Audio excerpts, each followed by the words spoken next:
अज्ञानतिमिरन्धस्य ज्ञानाञ्जनशलाकया चक्षुरुन्मीलितमेन तस्मै श्रीगुरवे नमः। श्रीचैतन्यमनोभीष्टं स्थापितं येन भूतले स्वयं रूपं कदा मह्यं ददाति स्वपदान्तिकं। वन्देऽहं श्रीगुरुश्रीयुतपदकमलं श्रीगुरून् वैष्णवांश्च। श्रीरूपं साग्रजातं सहगणरघुनाथान्वितं तं सजीवं साद्वैतं सावधूतं परिजनसहितं कृष्णचैतन्यदेवं श्रीराधाकृष्णपादान् सहगणललिता श्रीविशाखान्वितंश्च। हे कृष्ण करुणा सिंधु दीनबंधु जगत्पते गोपेश गोपिकाकांत राधाकांत नमस्तुते। तप्त कांचन गौरांगी राधे वृंदावनेश्वरी वृषभानुसुते देवी प्रणमामि हरिप्रिय। वाञ्छाकल्पतरुभ्यश्च कृपा सिंधुभ्यैव च पतितानां पावनेभ्यो वैष्णवेभ्यो नमो नमः। श्री कृष्ण चैतन्य प्रभु नित्यानंद श्री अद्वैत गदाधर शिवासादि गौर भक्तवृंद। हरे कृष्णा कृष्ण कृष्ण हरे हरे, हरे राम राम राम हरे हरे। अभ्रमं भंगरहितं अजडं विमलं सदा आनन्दतीर्थमतुलं भजे तापत्रयापहं। चित्रै पदैश्च गम्भीरे वाक्यैर्मानैरखण्डितैः गुरुभावं व्यञ्जयन्ती भाति श्रीजयतीर्थवाक्। अर्थकल्पितकल्पोऽयं प्रत्यर्थगजकेसरी व्यासतीर्थगुरुर्भूयात् अस्मत् इष्टार्थसिद्धे। जयति श्री गोविंदो गोपीनाथस्समदन गोपालः वक्ष्यामि यस्य कृपया प्रमेय रत्नावलिं सूक्ष्मं। भक्त्याभासेनापि तोषं ददानि धर्माध्यक्षे विश्वनिस्तारि नाम्नि नित्यानन्दाद्वैत चैतन्यरूपे तत्त्वे तस्मिन् नित्यम् आस्तां रतिर्नः। आनन्दतीर्थनाम सुखमय धाम यतिर्जीयात् संसारार्णवतारणिं यम इह जनाः कीर्तयन्ति बुधाः। भवति विचिन्त्या विदुषां निर्वकरा गुरुपरम्परा नित्यम् एकान्तित्वं सीदयति ययोदयति येन हरितोषः। हरे कृष्णा कृष्ण कृष्ण हरे हरे, हरे Ram Ram Ram Hare Hare. Hare Krishna. So we had begun discussing the first Prameya. What is the first Prameya that we discussed? Hari Parataraha. Yes, Hari Parataraha. Krishna is the Supreme Personality of Godhead. So we saw references from Gopalatapne Upanishad, which is a Shruti, and Shvetashvara Upanishad yesterday. So I would like to summarize what are the contents of this Hari Parataraha. Then we will look into each of them. So in Hari Parataraha, first of all, Krishna is the Parodeva. Krishna is supreme. That is the first point. Then second point is liberation from bondage. Knowing this, we will get liberated from bondage. Correct? Krishna says in Bhagavad Gita, what is the shloka where he mentions this point?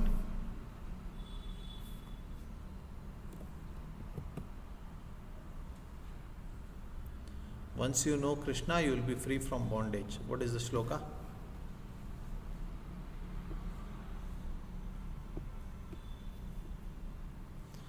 Janma karma cha me divyam. Yes. एवं यो वेति तत्त्वतः त्यक्त्वा देहं पुनर्जन्म नैति मामेति स्वचन. Yes. Once you know Krishna, you are free from birth and death. So the next topic will be liberation from bondage. Third one is nimitta karana and upadana karana. What is nimitta and what is upadana karana? That is the third topic. Then the fourth one is all pervasiveness. If Lord is all pervasive, how can he have a personal form? So that is the topic that is discussed before. Then omniscience and the etymology of Atma. What is Atma and the Shastric evidence for existence of Atma. That is the next one. Then if Supreme Lord is absolute, then it should be one. How can it be a person? Because the problem with person is he has hands, he has legs, he has eyes, he has ears, he has nose, he has all these varieties within him. So how do I understand that? So that is the concept of Vishesha that is there. Then what are the different potencies of the Lord? So there are some with Sandhini and Ladini Shakti. And what is the position of Mahalakshmi in connection with the Supreme Lord? So what is Supreme Lord and what is the position of Mahalakshmi? That is discussed. Then after that, the gradations of avatars. So avatars are how many, and is there a hierarchy in them? Are they all the same? That topic is discussed. Similarly, for Lakshmi forms, the gradations of Vishnu, if they are there, what are they? Then similarly, what are the gradations in Lakshmi, if anything is there like that? So that is the concept that is discussed. Now, where do they stay? Where does the Lord stay? He stays in his abode in Vaikuntha. So, are there gradations within Vaikuntha? That is another topic that is discussed. So, these are the topics and the eternity of the pastimes of the Lord. So, it is said, Natad bhashayate suryo na shashanko na pavakayat gatva na nivartante tadhama paramamma. The place is eternal. So, if the place is eternal, does it mean that everyone is just sitting and meditating there? No, they are performing pastimes. So, what those pastimes are, that will also be, that pastimes are also eternal. So, that will also be touched here. So, these are the topics that are going to be discussed as a part of our study of Hariparataraha. It is the biggest section of all. It will take some time. So, yesterday we saw Krishna is the Parodeva. He is the topmost of the Devatas. Why this topic came up actually? Somebody can recollect? Krishna is the topmost of the Devatas. Shruti Pramana is there. But why this topic came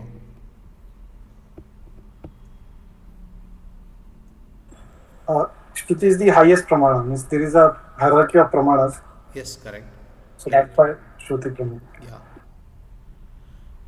There is one problem in depending on Shruti. What is the problem?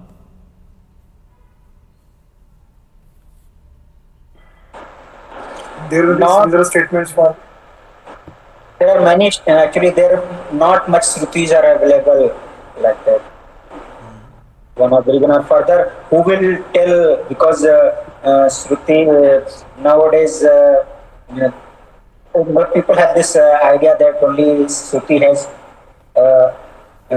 just this much. So, who is going to tell the real meaning of Shruti? That is also important. Anything else? The interpretation may be done differently by different people. Little you are coming close. And maybe similar statements in the Shruti may be there for other deities also. Okay. Anything else? Anybody can try? One thing is that in Shruti, in Vedas, different deities are glorified. Many deities are glorified, and there are suktas for all the deities. There are glorifications, there are mantras and suktas for all the deities. Okay, so now a student gets confused as to who among them is the greatest, or are they all equal. So that is where, that's big. To eradicate that confusion, the Shruti Pramana is given here, Gopal Tapni Purishad, Krishna is Parodeva. So, Krishna is the topmost, that is defined right in the beginning. We are using Shruti Pramana, Gopala Tapni Upanishad. And this Krishna, he has to be worshipped with the mantra, sound vibration. And he is the supreme person, and we have to engage in devotion to him. So, that is the first point that we discussed yesterday. Correct? And what is the consequence of this? Shvetashvara Upanishad says the consequence of worshipping the Supreme Lord is liberation. What is liberation? Many people think death is liberation because my worries get over. You would have made a big loan, and as soon as you die, the loan is over. No, it doesn't get over. If you can't pay in this lifetime, there is another lifetime where you will be forced to pay. So many people just lose money, no? So just like that, they lose money. I have seen at least a couple of people who have signed in as a guarantor for somebody's loan, and the person ran away, and this guarantor has to pay loan. So it doesn't end. So death is not the ultimate liberation, but ultimate liberation is the dissolution of the subtle body, deha bhede. When the mind, intelligence and ego are destroyed, that is when actual liberation happens. So in the Kantimala, the example of kitten is given, cat and a kitten. So when the cat is holding a mouse in its mouth, then for that mouse it will be fear of death. Whereas if the cat is holding a kitten in the same cat holds a kitten in the mouth, that kitten will be having the pleasure of heaven because mother is lifting it. It will have no fear at all. So just because the person has changed, there is so much of a difference. So similarly, death is not a fearful thing for a devotee. It is a transition into better opportunity to serve the Lord. So this was the second point that we discussed. And the third point was Nimitta Karana and Upadana Karana. What is Nimitta Karana and what is Upadana Karana? Somebody can recollect? Upadana Karana is the material is directly transformed into a different object, and Nimitta is the instrument which helps in transforming the material. Yes, correct. So the instrument that transforms is called Nimitta, and the thing that itself gets transformed is Upadana Karana. And we discussed how the Supreme Lord himself is the Nimitta Karana and his Shakti is the Upadana Karana. So because his Shakti is connected to him, actually the Lord himself is doing the work, but not physically, but through his Shakti he is getting the work done. So in that sense, he is Upadana Karana. What is the problem in accepting the Lord himself as the Upadana?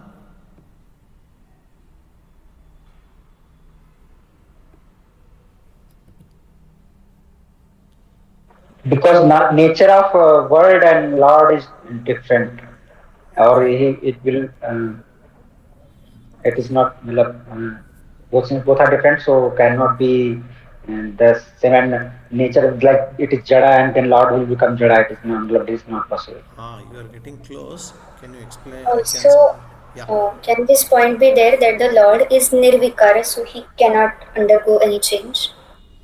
Yes, the Lord definitely doesn't undergo change. So the absolute truth has no transformation. That is also one point. And what Prabhuji mentioned, that is true, but that can be worded in this way that avidya cannot cover Brahman. Jada is because of avidya. The existence of Jada is because of ignorance. And similarly, our consciousness is also covered by ignorance. That is why we also become a part of Jada. We identify ourselves with dead matter because we are covered by ignorance. Actually, we are conscious entities, but because of this covering, we identify. Now, the Parinamavada theory says that Brahma itself gets transformed into Jada. Now, that means the absolute truth can be covered by ignorance, avidya. Avidya can cover Brahma, which means that avidya is more powerful than Brahma, which cannot be accepted. So that is why Parinamavada has to be rejected, because avidya cannot be strong. So what is Vivartavada? Vivartavada is actually Brahma doesn't undergo transformation, but we are under illusion. We think rope to be snake. Similarly, we think that what is Brahman we think as Jada. So that is called Vivartavada. Now Vivartavada theory also has a problem, because our own theory can also be like that. Whatever philosophy we are saying, that philosophy itself can be Maya. Second thing is, Maya is so powerful enough that it creates this illusion even to Brahma. So that's another problem. So Vivartavada is also not an accepted theory. So the thumb rule here is that whatever explanation we give should not lead us to Vivartavad and Parinamavad. Got it? So that is why the Acharyas have taken care to explain that there is Shakti Parinamavada, where the Lord is an instrument and the Shakti is undergoing Parinama. Shakti is undergoing transformation, but because it is Shakti of the Lord, it is as good as the Lord doing. For example, the father gets the work done from the child. That means the father is involved in the affairs. You cannot say father is not involved in affairs. But at the same time, the groundwork is done by the child. So similarly, the Lord is involved in the affair of transformation whereas the transformation is actually happening of the Shakti. So this is the understanding of Shakti Parinamavada. So if we understand it this way, then we are right. Then we will neither lead to Vivartavad nor we will lead to Parinamavad. Is this clear? Division this question here. So, does the Shakti Parinamavad consider Shakti as Sat? Shakti is having Sat element definitely. Actually, everything is the Shakti of the Lord, but there is something called Jada and there is something called Chetana Shakti. Chetana Shakti doesn't undergo Parinama, the Jada Shakti undergoes Parinama, undergoes transformation. So, that Jada Shakti is not, it is Sat, but it is not Chit. It is not conscious, but it is definitely truth. Is that clear, Mataji? Yes, yes. Thank you. Okay. Any questions till now before we proceed further? Prabhuji, I have one question. So, this real nature or this Jada Prakriti, it does not undergo any transformation in its Paramanu stage. So, in its atomic stage, it remains the same. So, in what context it is told that Shakti undergoes transformation? Because Shakti is also same. Even there is a pot. So the shape of the mud is changed into a pot, but the atomic particles in that mud and when it is transformed into pot is the same. So how we can tell that Shakti is transforming? See, Prakriti is Nitya. Ishvara, Jiva, Prakriti, Kala and Karma, except Karma, everything is Nitya. Anadi, everything is Anadi, including Karma. But Karma has a Anta, everything else doesn't have Anta. So it is eternal. So, how is Prakriti Nitya? It is Nitya in the Paramanu form. The Paramanu doesn't get destroyed. But Vyavaharika Prakriti, it creates and it gets destroyed. So, that way there is Parinama happening and the Vyavaharika Prakriti is getting created and getting destroyed. Is that clear? So, Vyavaharika Prakriti, what do you mean by that? What is the Means Vyavaharika Prakriti? the creation that has happened. Prakriti is there in Paramanu stage. In the form of seed, Prakriti is already there with Mahavishnu. Eternally it's there in the form of seed. But that seed transforms into a tree, banyan tree. For a big banyan tree to spread, it begins from a single seed. So that seed is with Mahavishnu. It is nicely explained in first canto, which is that Lord Krishna enters into Dwarka. That is where the women on the terrace are standing and glorifying Krishna. So you read the first verse of glorification. I forgot the shloka number. So that nicely explains this point, that it is in the seed form, the Prakriti, whereas when it fructifies, the big banyan tree comes up. So similarly, the whole creation comes up when the Lord desires it to open. Otherwise, it will remain in its Paramanu stage eternally. Achha. So it has like two aspects. The Shakti will have two aspects then, like two Yes. forms maybe. Yeah, it has to. Otherwise, One is then Prakriti would have been eternal all the time. Then there would be no fear of destruction. Our biggest fear is things are getting destroyed now. So that yeah. that would not be there.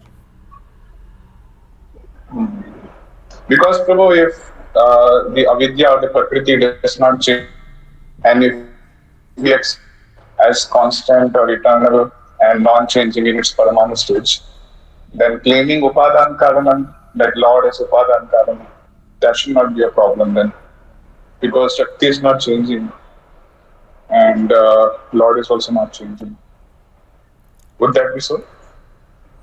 Of course, the explanation which you gave that is correct only. But if we accept No, Shakti in its Paramanu stage, yeah, but then Brahma cannot never undergo any transformation.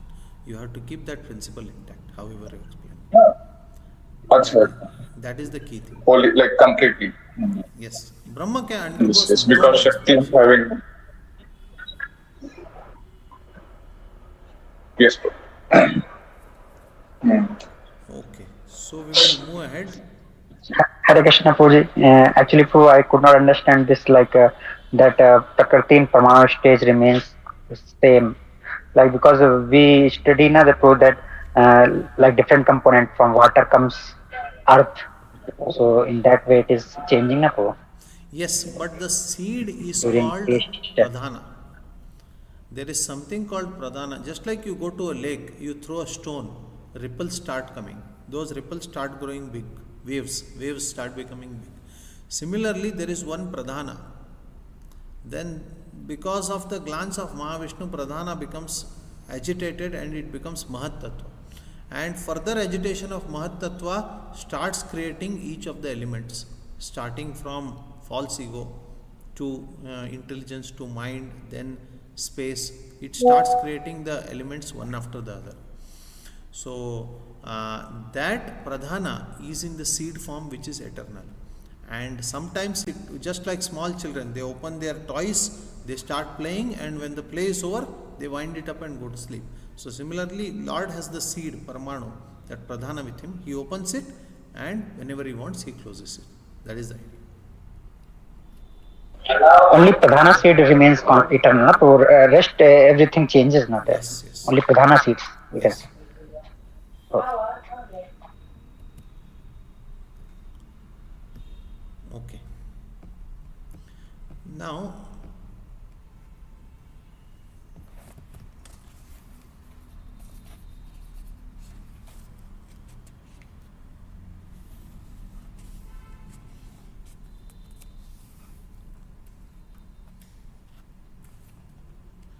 there is a verse in the Shvetashvara Upanishad. Uh,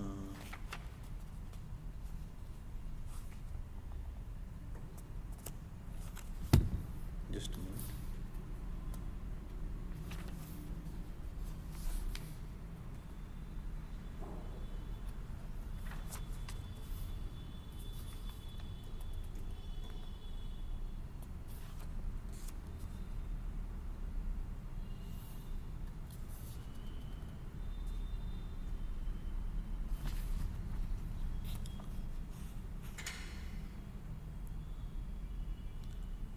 वृक्ष इव स्तब्धो दिवि तिष्ठत्य एकस्तेनेदां पुराण पूर्णं पुरुषेण सर्वम. The ruler of all is situated in the spiritual sky, immovable like a tree, and this whole universe is pervaded by him, the Supreme Person. So, it is mentioned that he is immovable like a tree. Who? The Supreme Absolute Truth. So, the doubt that comes into mind is, if somebody is immovable like a tree, that means he is fixed at one position. How can he be all pervading? See, one person is very active. Suppose there is a head of the family or some lady of the family, they are children. They are active means they are moving all through the house.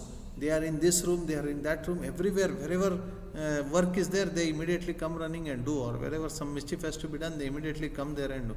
So, what we say? Oh, you are everywhere.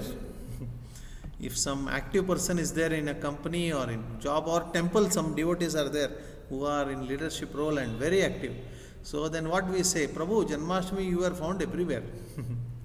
So, that means they are moving around. Because they are moving around, they are found everywhere. It is mentioned in the Shastras that Supreme Lord is Sarvavyapi, he is everywhere, but it is also mentioned that he is immovable like a tree.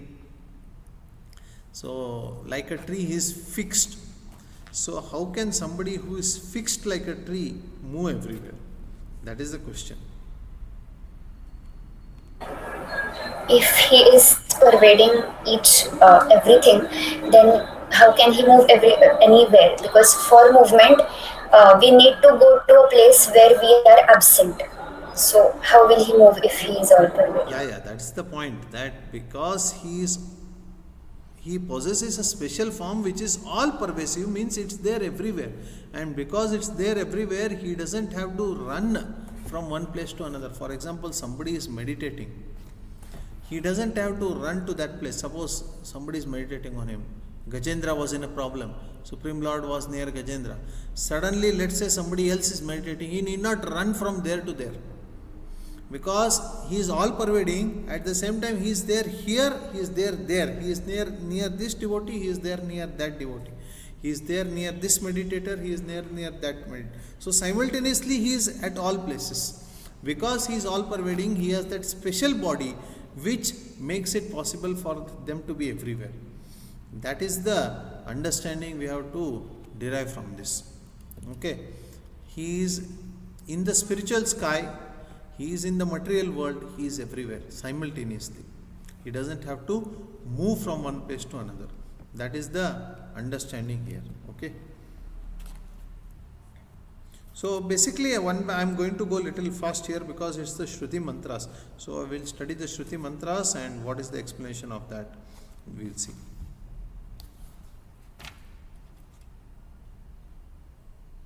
There is one more thing that is mentioned in Srimad Bhagavatam, 10th canto, 9th chapter, 13th and 14th shloka. न चांतर न बहिर यस्य न पूर्वम नापि चापरम पूर्वापरम बहिश्चांतर जगतो यो जगच्चय तम मत्वात्मजम अव्यक्तम मर्त्यलिंगम अधोक्षजम गोपिको लूखले दामना बबंद prakritim yatha. The Supreme Lord has neither interior nor exterior, neither front nor back, but he is situated inside and outside of the universe, in the front and in its back, and he himself is the universe. The Supreme Lord, who is imperceptible to the senses and is the enjoyer of his own intrinsic bliss, is now in the guise of a human. Considering him as her son, Gopi Yashoda tied him to a mortar with a rope as if he were an ordinary child. What is mentioned here? The Supreme Lord is not inside anything.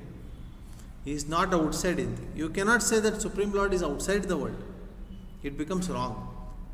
Because that means he is not inside.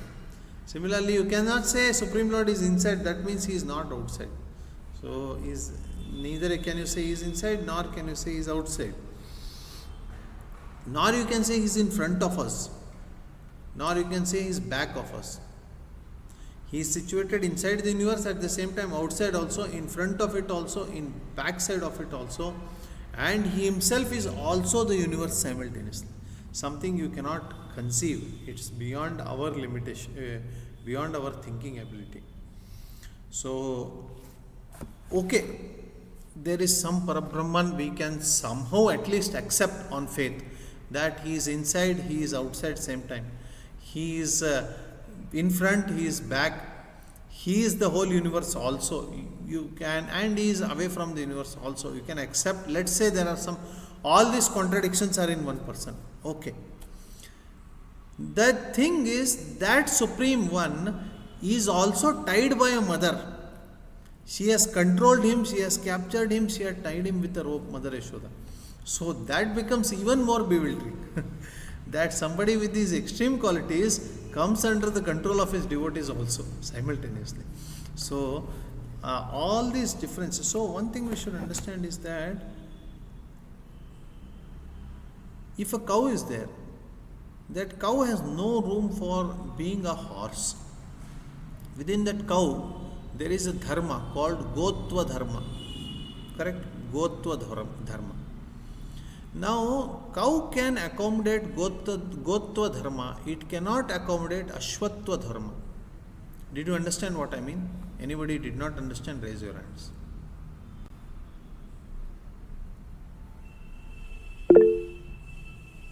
Okay. Cow can have cowness. It cannot have horseness. Can the cow have horseness? Can it run like a horse? Or is it so powerful like a horse? Can it carry people the way horse carries? Can the cow have horseness in it? Or can a cow have banyan tree-ness in it? Can it grow like a banyan tree? No, right? So cow has one quality called cowness, horse has another quality called horseness, banyan tree has a quality called banyanness. I have a quality called humanness. Each of us have our own qualities. Now, In this world, when something is very tall, it can accommodate that tallness dharma. It cannot accommodate the shortness dharma. Similarly, when something is very white, it cannot accommodate the blackness dharma, which is opposite. Whereas all these different dharmas, one person can have two dharmas, you agree? I am a father to somebody, I am a son to somebody, I am a grandson to somebody. Krishna willing, everything goes smooth, I will be a grandfather to somebody somewhere in future. So I may be a student to somebody, I may be a teacher to somebody.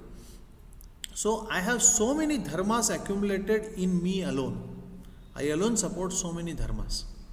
Correct?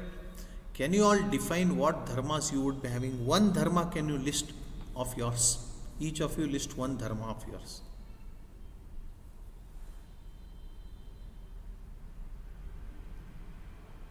Yes. Bharat Prabhu says he is a student and he is a son. Any other dharma? All of you try, please. You can speak. If you were to identify with one dharma, can you tell one?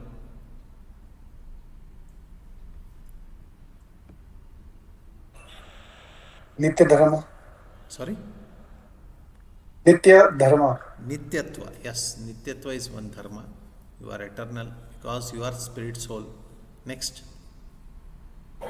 Manushyatva. Manushyatva. Very good. Anything else?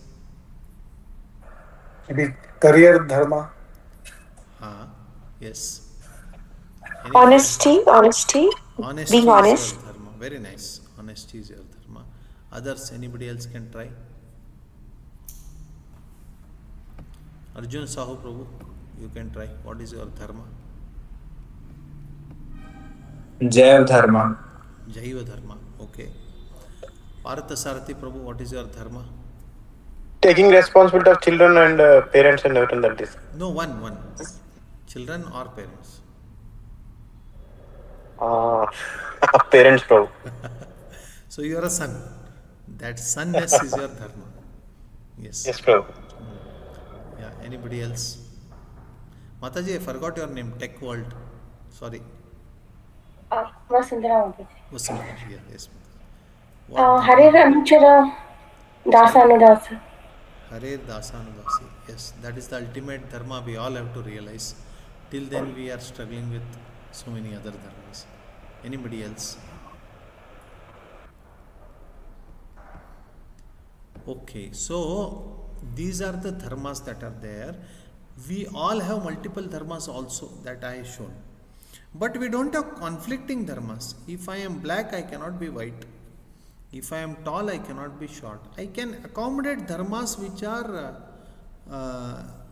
which can adjust with each other.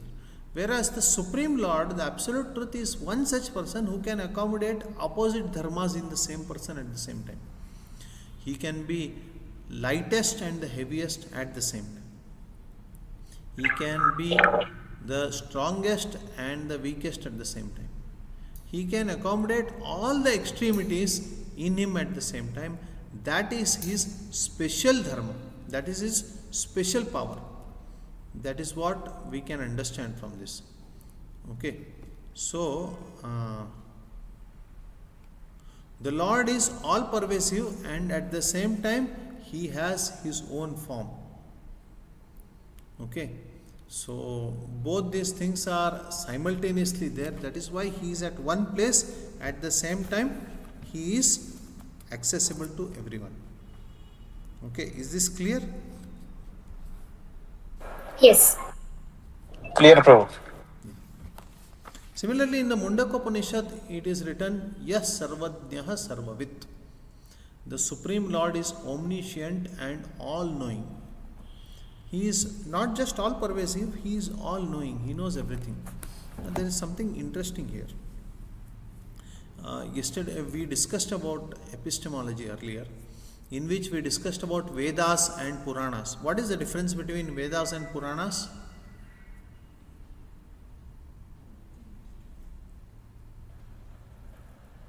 Vedas are known as Shrutis and Puranas are known as Smritis. Yes. There is one. Also, the message giving style is different. Vedas carry the message like a father, which we call as Pita Samhita Upadesh, and Puranas carry the message like a friend, which we call as I think Sakha Samhita. I don't remember the word exactly.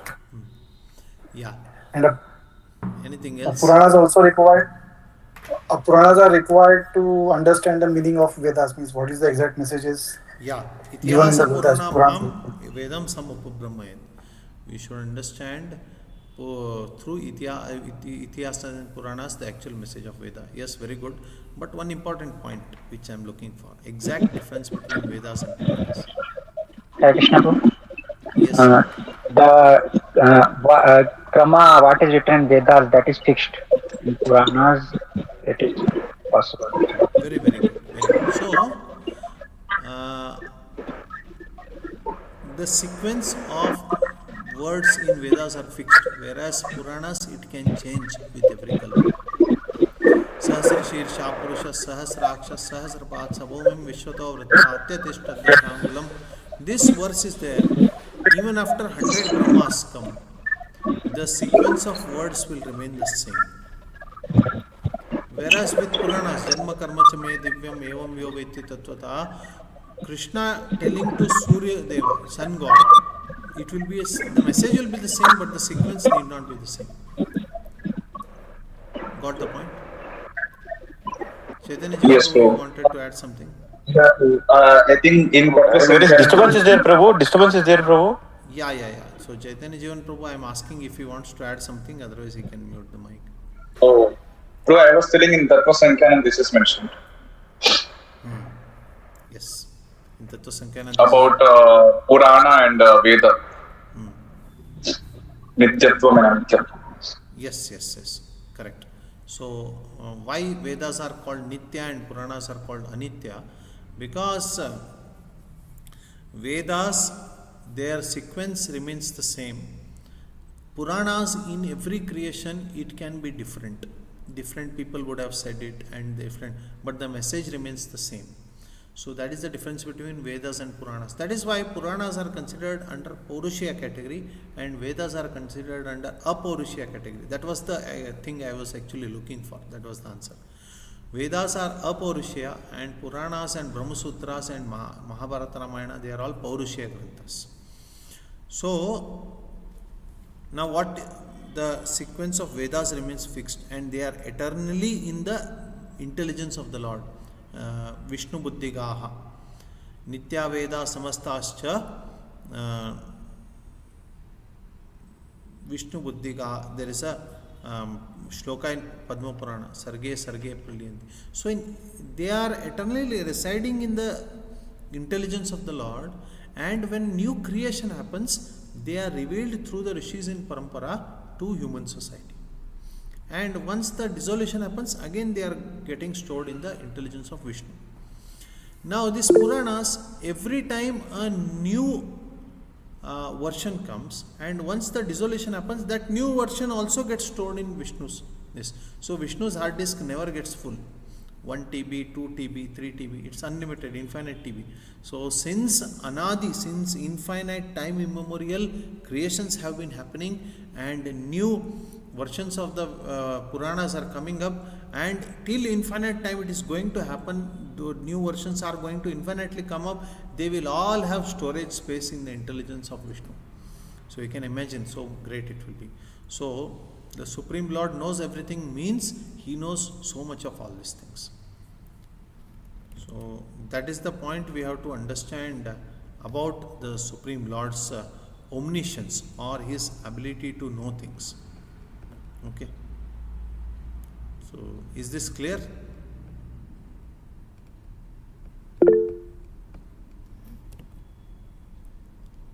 Okay, Bharat Prabhu, you want to ask something? Yes, so my question is like when we see like in Brahma Vimohan Lila, Lord says that there are many universes, like big universes, more powerful universes. So like Vedas are also bigger for those universes. See, wherever there is human society, Vedas will be there for whatever universe, and it's the same fixed Vedas across all human society. Vedas never change in any universe, in any situation, but Vedas are so huge, which section to take for the benefit of this human society, only those sections will be available at all points of time. It's not that all will be available, certain sections, but the whatever is available, the sequence will not change, the message will not change, nothing will change, it will all be fixed. And what about the incarnations of Lord? Incarnations of Lord are unlimited, and any incarnation can come at any time. There is no, I mean, it's all defined by Shastras, but then it's not like this. I mean, yes, it is mentioned that at this point of time this incarnation comes, but then there are unlimited incarnations and all of them can come. That is the idea. Yes, thank you. Yes. Any other questions? Hare Krishna, Prabhuji. Yes. Prabhuji, you told that in every creation, when Purana is written, and that knowledge gets stored in the remain stored in the Vishnu from since beginningless until will be till endless. Yes. But Prabhu, what is the purpose of it? Because suppose this creation, then last creation's knowledge is not relevant. So what? How? Why? You will have to say that Vishnu will not be all-knowing if that knowledge doesn't get stored. So for Vishnu to remain omniscient, so he has to store that knowledge. Okay, in that sense, because otherwise it is not relevant for any.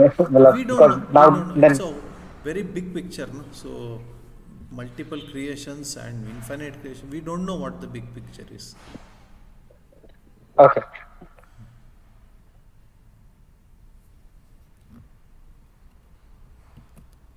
Okay, so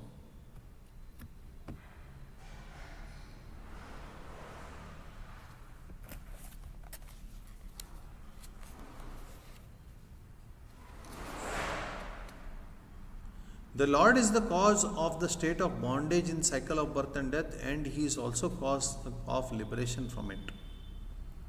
So the Supreme Lord has caused our bondage in the material world, and He will be the cause of liberation. So the idea is that whenever the Supreme Lord desires, then there will be liberation. That's not in our hands. So only by the mercy of the Lord, adhishtanam tatha karta karanam cha pratak vidam vividascha pratak cheshta daivam chaivatra panchamam. There are 5 factors for every action, and among the other factors, the 5th factor of daiva, the hand of Supreme, is very important. So that is why the Supreme Lord's desire alone can give us bondage. Supreme Lord's desire can alone give us liberation. You can imagine how many desires we have. We might have desire for a particular food, we might have desire for our family, we might have desire for earning money, we might have desire for the sexual pleasures, we might have desire for wearing good clothes. So many desires we will be having. So each of these desire, if they are coming to us, they cannot come without the desire of the Lord. So it's the Lord who has planned that this desire should come to me based on my contaminated state, this particular. Otherwise, if the Lord would not desire, the desire would not come to us, we would not be able to fulfill it. See, now mango season is there. If the Lord had not sent mangoes, we would not have the ability to eat those mangoes. I hope all of you are eating mangoes. It's good fruit. So, is the Lord who is sending them. It's His desire to send. It's His desire. See how much work is happening. First, the mango should be formed. Then, after the mango should be formed, it has to be transported to a place. Then, once it is transported to a place, it has to smell nicely. It has to look nice. Once it looks nice, it smells nice, I in my heart should have a desire to eat it. Then I should have the sufficient funds to get it. Once I get it at home, then I should be able to consume it. If I have diabetes or something like that, then somebody will restrict, hey, don't eat, you have diabetes. So when all these combinations work, that is when I will be able to enjoy one mango. So for all these combinations, the Supreme Lord is, so how much the Supreme Lord is working just to fulfill my one desire of eating a mango? Then how many desires I have? How many desires are manifesting now? How many desires are in unmanifested state, which will manifest sometime in future, in some lifetime in future? So this is for one person. So much of preparation the Supreme Lord has to do just for one person. And there are unlimited living entities. Each of these living entities have different varieties of desires. The dog has a different desire, the cow has a different desire, the bird has a different desire, the tree has a different desire, the demigods have different desires, Brahma has different desires.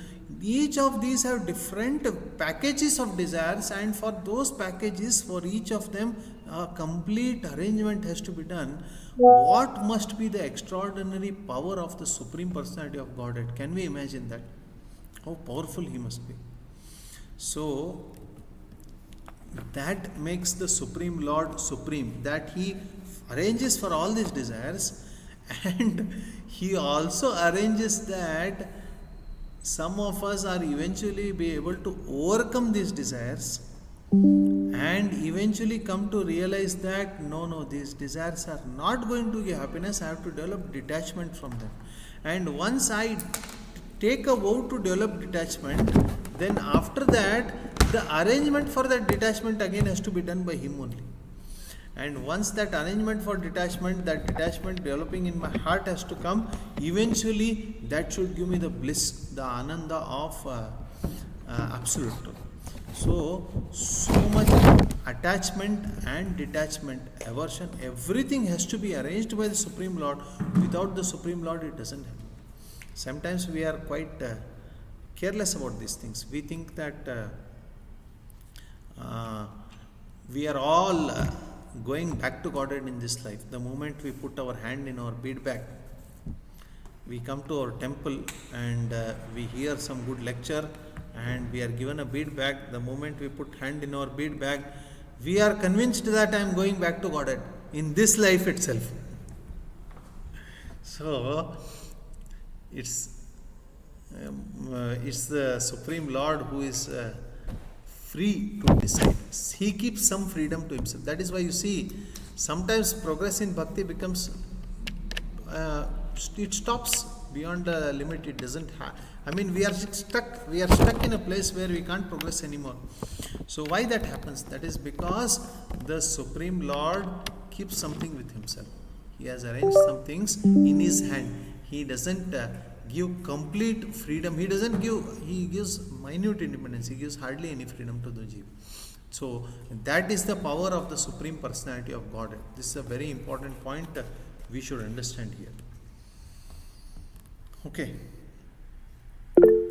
Sat Pundarika Nayanam Meghabham Vaidyutambaram Dvibhujam Mauna Mudradhyam Vanamalinam Ishwaram. One should meditate on Lord Govinda, the Supreme Lord, who has beautiful eyes and two hands. His complexion is like that of a cloud, and his dress is effulgent like lighting. He wears a garland of forest flowers and is in the posture of meditative silence. So, the idea is that how to come out of this? You have to meditate on the Lord. There is no other way. Meditating on the Lord is the only way to come out of this. And that Lord, who is He? Is it some impersonal? No, He is a beautiful form. He has His own clothes. He has His own form. And He has His own paraphernalia. He holds a flute. He has a peacock feather. And He has a garland. That is the name of the garland. The garland is called Valamali. Every object of that belongs to Supreme Lord has a name. His bow is called Sharanga. Chapa Sharanga Murarestu. Then his Shankha is called, anybody knows? Panchajanya. Panchajanya is his Shankha. His Gada is called Kaumodaki. And his Padma is called, his lotus flower is called, it's called Nandaka. His mani is called Kaustuba Mani. His chakra is called Sudarshan. Sudarshan. We all know that. Prabhuji, sword is Nandaka and lotus flower is Padma itself. Yes, Padma sword is Nandaka. Thank you. Thank you for the correction. So each of these have a unique name. They are all unique personalities and they are all uniquely serving the Supreme Lord. So such a beautiful form. If we are meditating on the form of the Lord, then that is the way of liberation for us. So, Prabhuji, just a small question here. So now there is this Upadesh of meditation on the Lord, but for now we have seen many photos, or we also see in AIs that there are many forms of the Lord which come in our vision. So if they are Shastra Sammata, so sometimes our mind automatically goes on those visions. So how correct is it to meditate on the forms of the Lord which are painted already? painting is not an unauthorized way of meditating on the Lord. The painted form is definitely authorized, but then for the painted form, if it is authorized by acharyas, it makes more sense. So, Prabhupada has personally authorized the various paintings in the Krishna consciousness movement, so they are definitely wonderful to meditate on. Everyone should definitely meditate on them. And then there are deities, the beautiful deities of the Lord. Somebody may take images of the beautiful deities and definitely meditate on. I am still not 100% confident that meditating on an AI made thing is something which will give me the ultimate perfection that a deity can give and a painting authorized by Acharya can give. I'm not sure about it. Let me be clear. So, that doesn't mean that if some AI image is there, you should condemn that. It's not something to be condemned. Okay, machine can do certain things, but at the same time, because that's also real. Material world is real, so the objects of the material world are real. So if machine can do something, it's okay.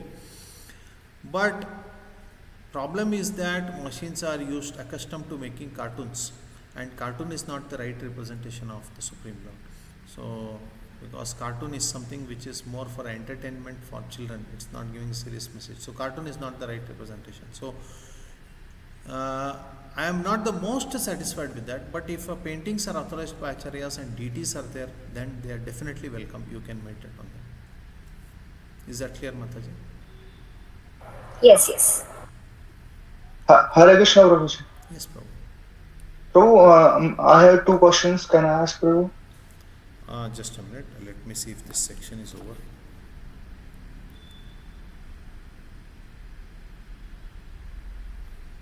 What I am doing is I am just going through the Shastra Pramana, the Shruti Pramanas, and explaining a bit on that.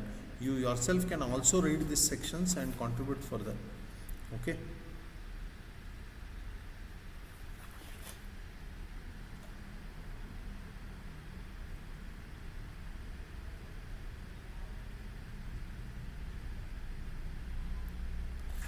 One more aspect of omnipotency, the Supreme Lord's strength. Okay, He is omnipotent. So His omnipotence we saw, the Supreme Lord's supreme strength we saw in the form of His ability to keep us in bondage and His ability to liberate us. The Supreme Lord's potency is demonstrated through His vibhutis, through His opulences. Vibhuti Yoga of the 10th chapter of Bhagavad Gita we saw. One more is through the process of killing demons. You see, Lord Krishna was just a 3-day-old child, but when the demon Putana came, He just killed her. And He did not kill her using some extraordinary power or something. What does a 3-day-old child does? It drinks milk. So He did the same thing which a 3-day-old child did, and in that process He killed. Now no other child will have this strength. No 3-day-old child will have this strength, but Supreme Lord had that. He just drank milk and He sucked the life in. Then after some time, small children just they play with their legs, and in this way, while playing with the legs, He understood that there was a bullock cart which had a demon. He kicked the bullock cart and it fell in the air. It went in the air and fell down, and the demon is dead. Similarly, Trinavarta, as he took him up children become a little heavy. So Lord demonstrated heaviness to such an extent that he made the Lord fall down. He made the demon fall down. Then there was Vatsasura, there was a calf that had come, and children play with the calves, they lift them sometimes, play with them, and just so Krishna just lifted the calf while playing and threw it. So he performed the activities appropriate for that age, and at the same time he was able to kill the demons. So that killing of demons is also a sign of omnipotence of the Lord, the strong potencies of the Lord. So that is one more point I wanted to add in this, and with this I will end the class for today. I can take some questions. Very more interesting topic will come up after this, that if absolute truth is one, then why he has so many differences, why he has so many varieties, why he has so many avtaras, so many leelas. Absolute truth should be just one. So that point we will be addressing next. Okay, yes, please, you can ask questions. Yes, Prabhu. My question, Prabhu, Shri Vishnu in form of Shirodaksha Vishnu in every Jiva's heart gives desires of committing sin and pious activities, and at the same time he gives a minute free will to do so or not to do so. Is it correct understanding, Prabhu? See, this free will or independence is very minute. Prabhupada uses the word minute independence. Minute independence means it is extremely negligible. What freedom we have, whether to depend on Lord or whether to not depend on Lord, whether to hear what Lord wants or not hear Lord. That's the only independence. Otherwise, everything else is acted on by his agents only. Either the 9 planets, the Navagrahas act, or the other demigods act, or our neighbors act, our relatives act, our friends act, the government rules are there which control us. Everything is just meant to control us. Only thing is the slight minute independence means actually it is so less that it's practically almost nothing. It is whether I have to depend on God or whether I have to not depend on God.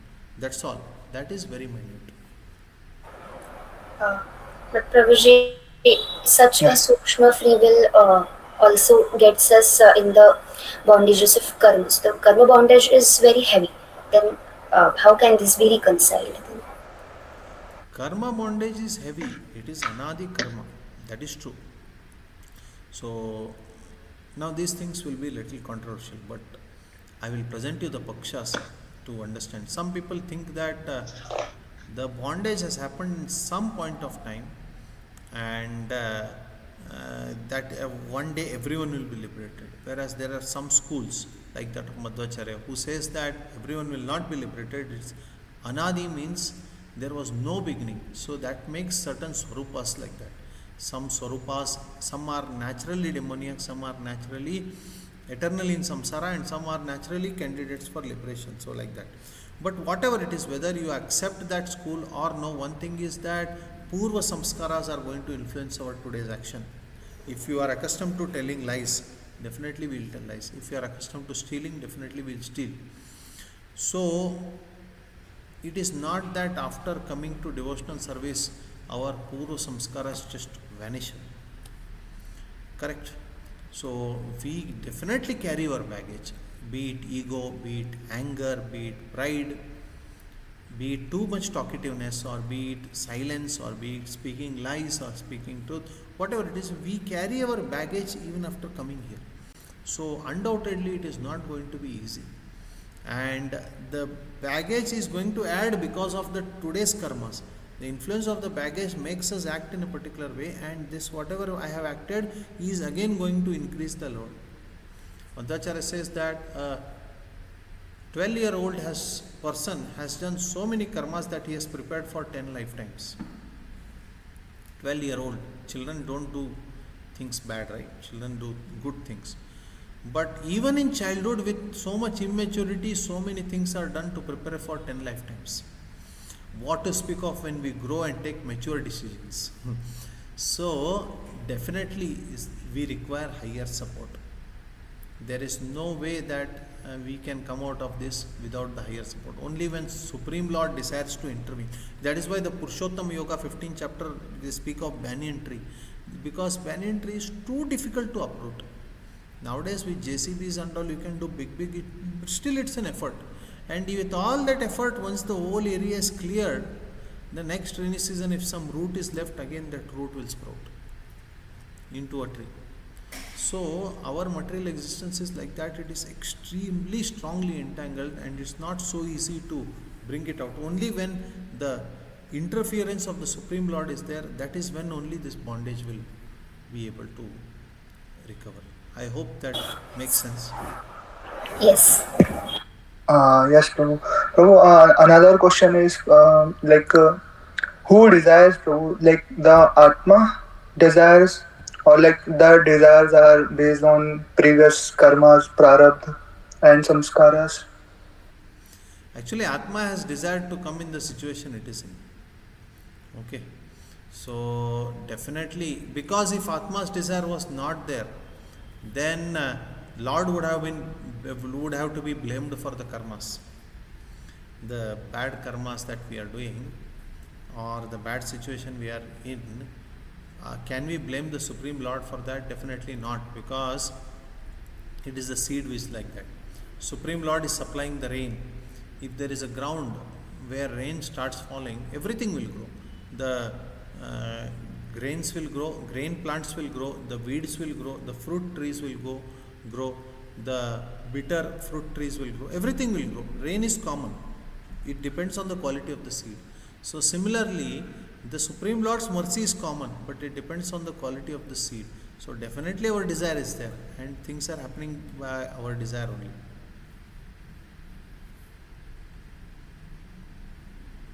Yes, true. But it is also influenced by our prarabdha karma and samskaras which we carry. Yes, and those prarabdha and those karmas, it's all too, intricacies of karmas are too difficult to understand.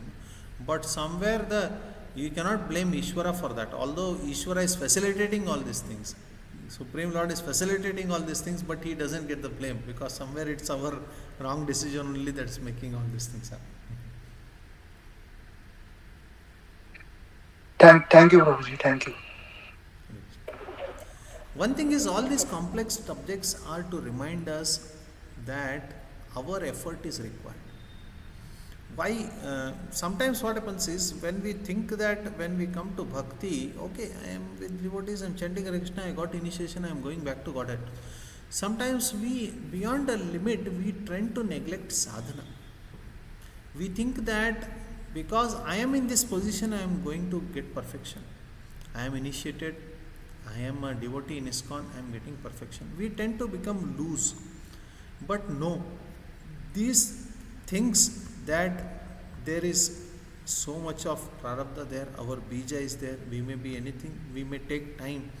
All these concepts are to remind us to work on our sadhana, to make our sadhana strong, put effort to gain knowledge, put effort to perform devotional service with that knowledge, and put serious effort to go close to Krishna. So that serious endeavor should always be there. So for that we have to keep reminding ourselves of these things. Don't think that back to Godhead is an easy thing. Put your effort. That is the idea here.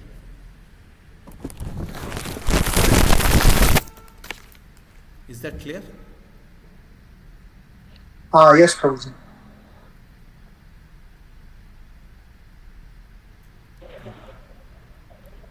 Anything else? Hare Krishna. Yes. Hare Krishna. Who actually yesterday was time over, so I should not ask. My question is since for yesterday class. So yesterday you told about Swarupa, something like Swarupa realization. That is a long way. So to have in that little question that sometimes we have two understanding about it. First is that our Swarupa is fixed in the sense in all details, and we will come to know later. And other is that our Swarupa is not fixed. It is only fixed in the sense that I am servant of the Lord, I am dependent on the Lord, but details will be revealed as per our sadhana and association. Like I will make it more clear. Like I'm since I am practicing Krishna bhakti, so it will not happen that I will in Swarup I will become a revealed that I will servant of Lord Ramchandra. Uh, According to Madhvacharya, the Swarupa of everyone is fixed. It doesn't change. Okay. It is just that we have to realize it through the process of sadhana bhakti. So, and that at the time of liberation, at the time of moksha, it will be revealed to us. The Lord Hari comes at moksha and he takes us to the right place. It will be revealed at that time. The poem P.P. Sandarbha Ajay Goswami tells in another way. That's a What does Jiv Goswami say? he says that it will depend on our association, Guru and Krishna, like that. Can you Not supply the relevant verses related to that? Then we can study it. okay.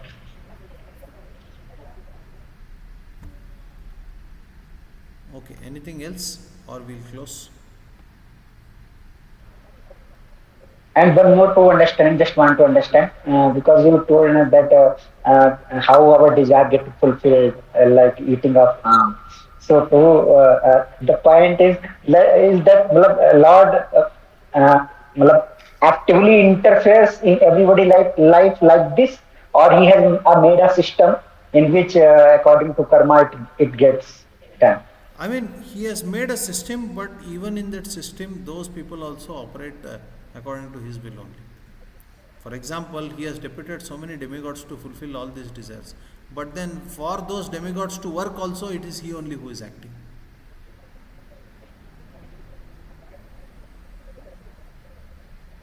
So, it's a multi Means, layered system. yes, of course, Paramatma foundation. Because when we say that in divorce, of course, a surrender devotee's life, only Lord interferes personally. Otherwise, No, that is different. generally No. That is Paramatma different. acts. No. When you come under the internal potency of the Lord, then Lord will take care of you and help you advance in devotion. That's a completely different thing. But even Yes, for day-to-day necessities, also so much dependency is there on the Lord. That is the idea. yes. But in that case, it is not to like he says na that I'm asamoham sarvbhutesu name dveshtasna priya. So in that he does not personally interfere in that. It's not true. He has made all the system of Devata, matlab, Yeah, three-layer that is system. true. That is true. That is what I said. He doesn't personally interfere. He has his agency through. But for the agencies to operate again, his energy is required, right? Yes, Demigods yes. fulfill my desires, but for fulfilling my desires, the post of a demigod, he should develop a desire to become Indra. He should develop a desire to become Surya or Chandra. And that, according to the desire, that facilities should be arranged for him, then he can work for my desires. So, how much? So, it's much more desires that the Lord is fulfilling. Because in third canto we study this Adi Daivik, Adi Bhautik and Adhyatmic three level he adjusts system. Yeah. I mean, the three levels are there, but it's all and it cannot happen without the Supreme Lord. Prabhu. That is the idea here. Yes, sir, yes, sir. Thank you. So, okay then. So, we'll close now. Thank you very much. Vanchakalpatarubhyascha kripa sindhubhya chapatitanam pavanabhyo Thank you Ananta very Guru much, Paramananda Prabhuji. ki jai, Srila Prabhupada ki jai. Hare Krishna. Jai Jai. Thank you very much, Prabhuji. Thank you. Thank you so much, Prabhuji. Thank you. Thank you.